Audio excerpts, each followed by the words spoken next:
Bueno, aquí continuando con este conversatorio con Alfonso Blanco, viene un tema bastante interesante y, como lo dije en la parte final anterior, es un tema que nos apasiona. Se trata de la eficiencia energética. Como tú mismo lo habías mencionado, son dos caras de la moneda, la eficiencia energética y la energía renovable. Nosotros tuvimos la oportunidad en el mes de octubre de firmar un acuerdo por la energía sostenible dentro de dentro de una temática que lleva a Naciones Unidas. Somos parte de la Mesa 7, Energía Asequible y No Contaminante. También actuamos dentro de algunos ejes como asociación, el eje de la Mesa Ejecutiva de la Energía, y nos pareció muy importante el compromiso que pudieron tener empresas privadas para firmar este acuerdo y comprometerse a unas mejores prácticas. Estas mejores prácticas involucran primero una concientización del personal técnico desde la gerencia, pero también involucran muchos otros aspectos que pueden ser relevantes dentro de la optimización de los sistemas. Creo que hay oportunidades muy grandes aquí en Ecuador para la eficiencia energética, porque simplemente no se ha hecho mucho. Si tomamos ejemplos como en Europa, Alemania, los costos que implica hacer eficiencia energética para reducir muy poco o para ahorrar muy poco son totalmente incomparables con los costos que tendríamos nosotros, en el sentido de con poco dinero se puede hacer mucho. Yo creo que en ese sentido tú tienes una muy buena experiencia con la temática de eficiencia energética en Uruguay. Sí, el tema de eficiencia energética también está presente en las líneas de trabajo y de acción de OLADE. Es una de las áreas fundamentales que venimos llevando adelante y que venimos apoyando a muchísimos países de la región. Apoyamos, por ejemplo, el proyecto de ley que finalmente se aprobó en materia de eficiencia energética en Ecuador. Eso había sido una propuesta mía inicial cuando apoyé al gobierno de Ecuador como consultor para el BID en la elaboración del Plan Nacional de Eficiencia Energética de Ecuador. Aquello lo hicimos en el año 2015-2016, se terminó el trabajo. Y en Uruguay me tocó llevar adelante el tema del desarrollo de las políticas en materia de eficiencia energética. En Uruguay empezamos en el año 2005. En el año 2005 nadie hablaba del tema de eficiencia energética en toda la región, salvo Brasil y México. Brasil y México fueron los dos países pioneros en materia de eficiencia energética en Latinoamérica y el Caribe. En ese año 2005 nosotros empezamos con una fuente de financiamiento externa a desarrollar todo lo que fue el marco de políticas de eficiencia energética. Una experiencia que realmente al final terminó siendo tremendamente exitosa. Creo que es uno de los casos de éxito a nivel global en materia de eficiencia energética, porque abordamos la temática de eficiencia energética desde distintas aristas, todas complementarias, en lo cual tenía un vínculo directo también con el desarrollo de las energías renovables, porque la eficiencia energética se enmarcaba dentro de una política de largo plazo en materia energética, y se establecían herramientas de política de largo plazo que incluían a la eficiencia energética dentro de lo que era la política energética del país. En ese marco se termina aprobando una ley nacional de eficiencia energética. Pero ¿cuáles fueron los elementos fundamentales de las acciones en eficiencia energética que llevamos adelante? En primer lugar, identificamos la necesidad de generar capacidades locales. se necesitaba generar técnicos que conocieran sobre la temática de eficiencia energética y que pudieran dar una respuesta técnica a las necesidades de los distintos tipos de consumidores de energías, consumidores industriales, comerciales, residenciales, con una respuesta técnica sólida. Y ahí, para dar ciertos números, desarrollamos un plan para el apoyo al desarrollo empresarial de empresas de servicios energéticos. Terminamos el proceso con más de 50 empresas acreditadas operando en el país en temas de eficiencia energética. Entonces, esa necesidad de desarrollo de capacidades locales fue un tema fundamental. ¿Cómo lo acompañamos a todo eso? También lo acompañamos con el financiamiento directo por parte del programa de gobierno de proyectos piloto en los distintos sectores industriales específicos, sectores comerciales, sectores residenciales, en los cuales esos proyectos piloto eran casos demostrativos de los beneficios de la eficiencia energética. ¿Por qué? Porque hay que generar conciencia y hay que convencer a los consumidores de los beneficios que tiene detrás la eficiencia energética. Entonces, esos casos demostrativos fueron fundamentales para mostrar que la eficiencia energética generaba beneficios reales a nivel de los distintos tipos de consumidores, y fundamentalmente estábamos focalizados en sector industrial y sector comercial y servicios, que era uno de los principales focos que teníamos. Entonces demostrábamos los beneficios, y en eso también desarrollamos instancias de tratar de captar a los asesores de los tomadores de decisión en el sector empresarial para involucrarlos en la temática de eficiencia energética, y que llevaran el concepto de eficiencia energética a sus empresas. Y en eso generamos una capacitación muy fuerte en lo que eran Energy Managers, en lo cual la gran mayoría de los grandes consumidores de energía hoy cuentan con un Energy Manager capacitado en ese proceso. Pero otro elemento fundamental es aportar líneas de financiamiento. Desarrollamos líneas de financiamiento específicos, desarrollamos esquemas de bonos blancos para reconocer los proyectos de eficiencia energética a nivel de costos, y esos bonos blancos se incorporaban como flujos de cada uno de los proyectos en eficiencia energética. Entonces, la parte de financiamiento también fue parte constitutiva del programa. Pero eso también lo acompañamos con incentivos fiscales, ¿no? Esos incentivos fiscales le daban al empresario el motivo por el cual de alguna forma también la eficiencia energética se constituía en un beneficio desde el punto de vista de la renta empresarial. Entonces, todo ese paquete, ¿no? Y en lo cual entra el tema de generación distribuida, porque, a ver, hoy en el caso uruguayo, la gran mayoría, por ejemplo, de las grandes superficies tienen autoproducción de electricidad a partir de paneles solares fotovoltaicos. ¿Por qué? Porque también los incentivos fiscales asociados a la instalación de esa generación distribuida, que tiene la potencialidad también de volcar a la red con un esquema de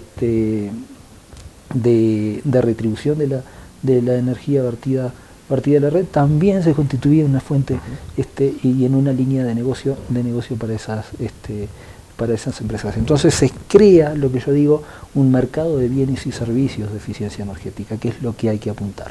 Hay que apuntar a esa creación de mercado, hay que apuntar a generar desde el lado de la oferta de los servicios de eficiencia energética y también generar una demanda genuina para que esto sea un mercado sostenible de largo plazo. En el caso uruguayo lo logramos.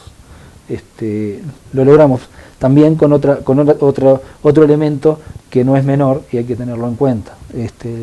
Los costos de la energía en Uruguay son muy elevados, porque no hay subsidios a la energía presentes. Entonces, el incentivo desde el punto de vista económico era muy importante. Y otro elemento que actuó de forma positiva en ese proceso de cambio es que cuando empezamos el proyecto de eficiencia energética nosotros estábamos saliendo de una crisis de abastecimiento. Estábamos inmersos en una crisis de abastecimiento, porque todavía no habíamos incorporado toda la generación de gran porte a partir de energías renovables no convencionales, y por lo tanto la eficiencia energética se constituía en una necesidad a nivel de país y estaba presente en la agenda política del país. Entonces logramos en menos de un año prácticamente aprobar una ley de eficiencia energética en el Parlamento que aparte le aportaba fondos genuinos a las políticas públicas para financiar todos estos elementos de incentivos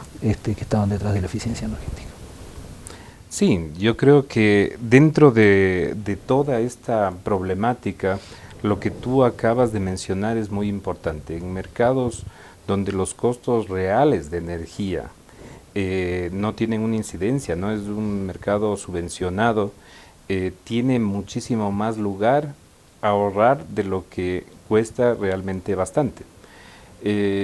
Tenemos aquí en Ecuador muchos de los energéticos subsidiados.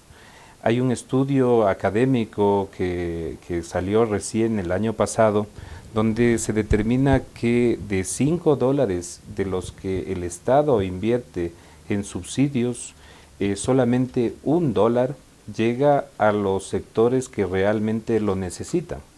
Entonces, la dimensión que toma eso para poder focalizar es una de las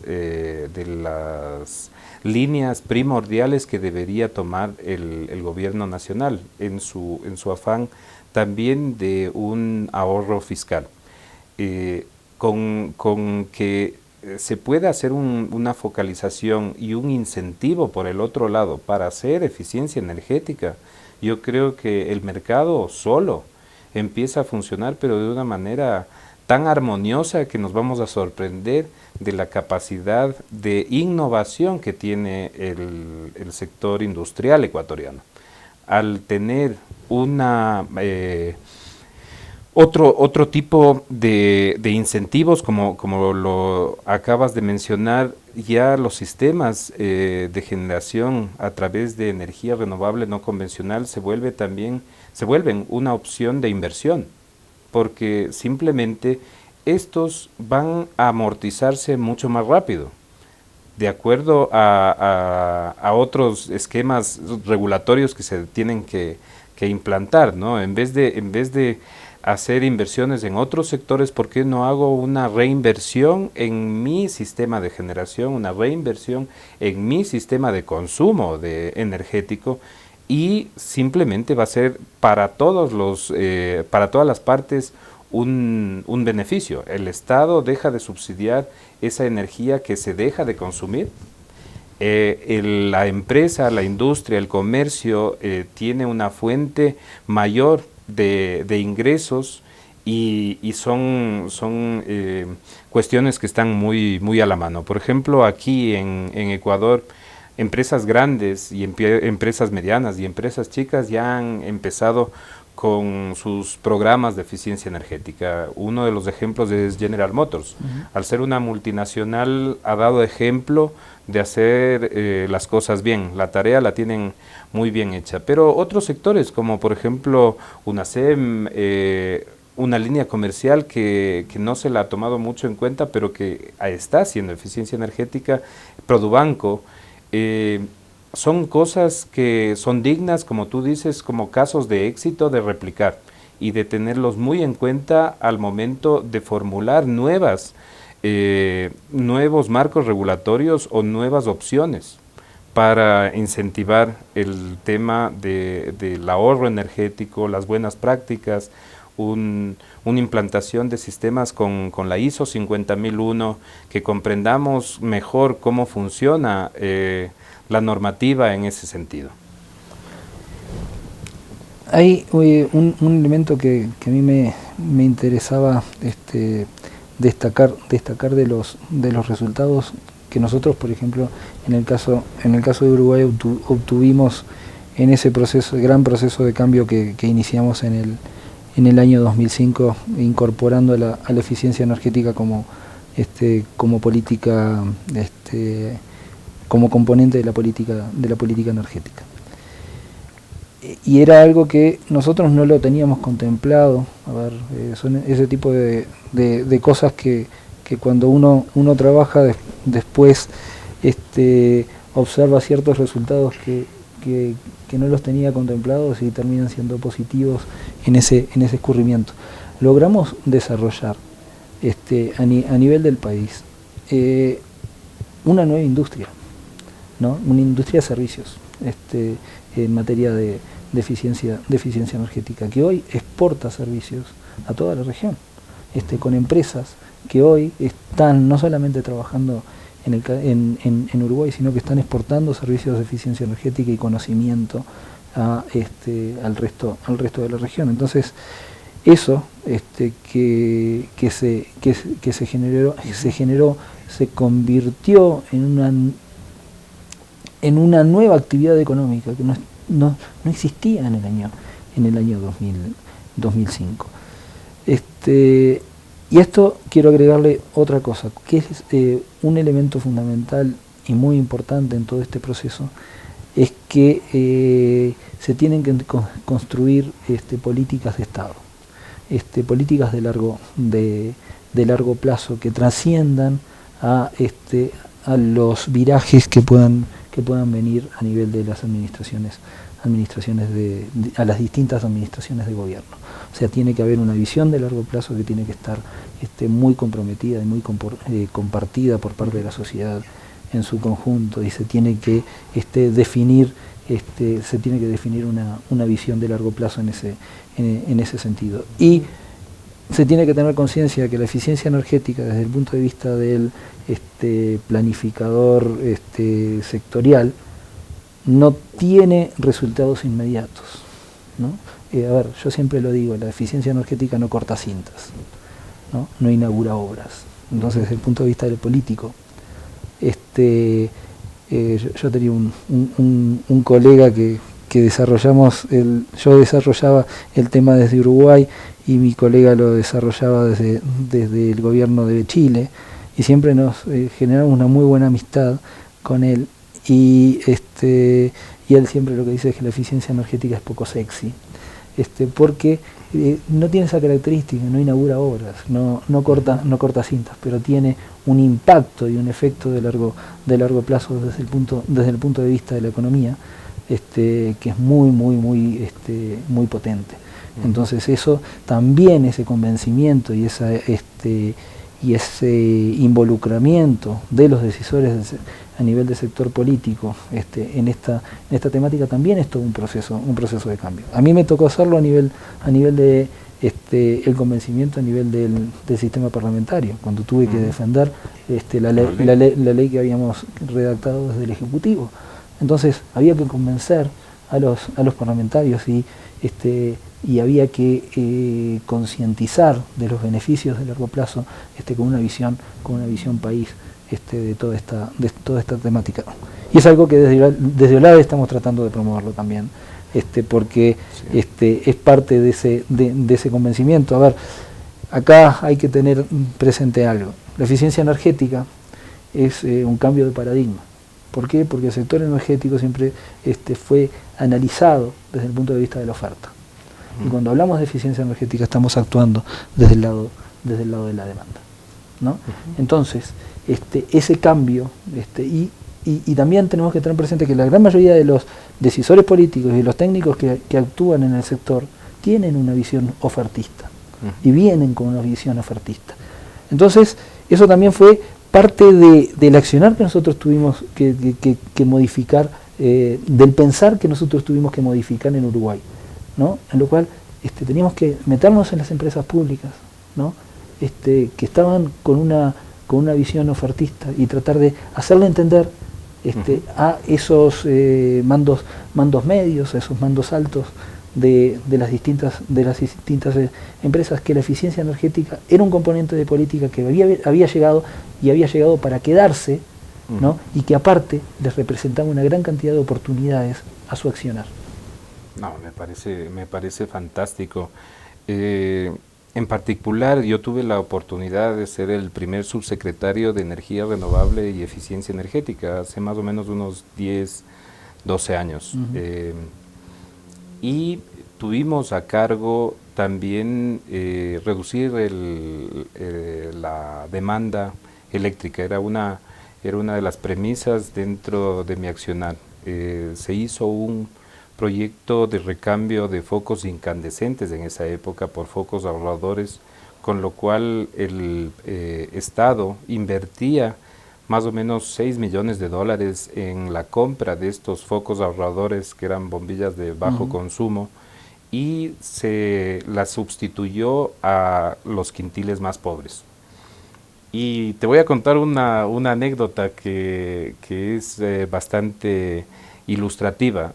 Dentro de este recambio, cuando se pensó y se conceptualizó el proyecto, era muy beneficioso, porque simplemente cambiabas la tecnología y tenías un ahorro visible en la próxima planilla, no necesitabas esperar mucho más. Pero se había calculado con un uso menor que el que fue el real. ¿Y por qué?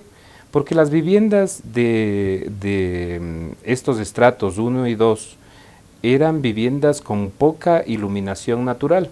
Entonces, el foco incandescente, tenía muchas más horas de uso que las que nosotros habíamos programado, teniendo en cuenta que la actividad se podía realizar con luz natural. Entonces, además de ser beneficioso, un cambio tecnológico significó para el Estado casi una amortización muy rápida de esa inversión que hizo el Estado para comprar esos focos. Entonces, simplemente yo creo que uno tiene que dejarse picar por el bichito de la eficiencia energética y también contagiar a todo su entorno, porque es una actividad demasiado importante para efectos de ahorro energético. Y yo creo que, bueno, con esta linda conversación sobre eficiencia energética, hacemos una pausa y vamos a continuar con algo muy importante, que nosotros como país firmamos un acuerdo iberoamericano de energía dentro de la COP, y con eso te voy a comentar algo de las actividades que nosotros hemos hecho como asociación. Dale.